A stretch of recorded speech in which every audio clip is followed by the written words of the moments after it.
Hello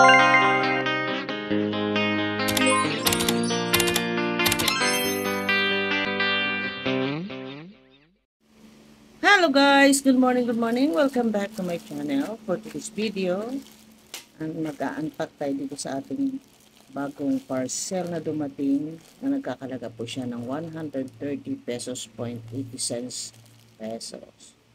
So without further ado, buksan na natin kung ano itong ating i-haul and review.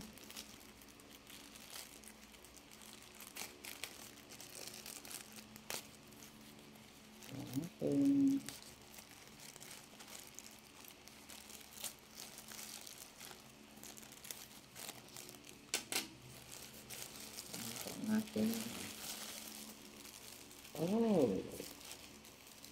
Ito po ang isa ay 59 at yung isa ay 62. Ang green ay 62 and then 59 yung color navy. So, tingnan natin. Navy daw ang kulay. So ito po yung ating isang tinatawag nilang navy, ano nakalagay? Navy color. Ayan, navy color daw ito. Ayan, blue kasi, navy blue. Pero parang, tapos may bulaklakin. Spandex po yung dito. Tingnan mo siya. Ganyan po ang kanyang style. Maganda po siya. Lace yung dito na nag-stretch siya. Maganda po. Pati yung dito sa dugtungan, maganda naman siya. Nice. Look at this.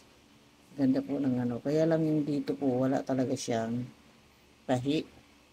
And the crotch is, meron naman siyang lining, pero nakadikit lang din, hindi rin siya nakatahi. Ito yung mga pantingan ng style na hindi na siya tinatahi. Ganito lang. So, madali po itong magnisnis. Alam niyo na, pag ganito ang tela, madali po siyang magnisnis. Nakalagay po siya, size free, and fabric is, nakalagay dyan, fabric, 88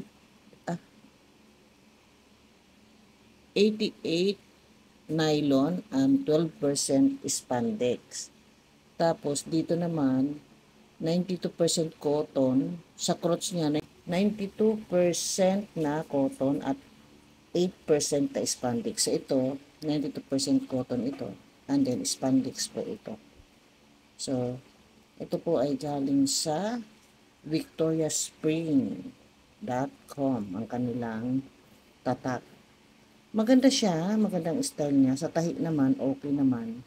Ang questionable lang po talaga dito, itong dito sa kanyang leg, yan.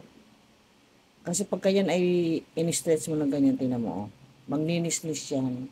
Magninis-nis po yan. Kaya, hindi ko alam kung gaano ang itatagal nito. So, dahil style siya, okay lang. Hintayin na lang natin kung hanggang saan ang itatagal nito. Dahil wala siya talagang tahi dito. Lalo dito, sa bewang. Wala po siyang tahi. Talagang as in, naputo lang ng ganyan. Ganon din dito sa likod. Dito lang sa lace ang maganda kasi talagang doon siya sa scallop maganda siya. At dito naman sa dugtungan, tahi naman siya. Tahi din dito. Pero dito sa crotch, safe naman yung private part mo kasi nga may lining. Pero nakadikit lang din. Kaya hindi mo rin alam kung ito ay tatagal o hindi. Tingnan mo. Hindi pa siya balance. Alit ng space dito naman malaki. So, yan po ang natin napapansin dito sa style nito. Kung ating i-rate siya ng 1 to 10, I think bigyan lang natin siya ng 8. Kasi nga ito, hindi mo alam kung hanggang saan ang itatagal nito.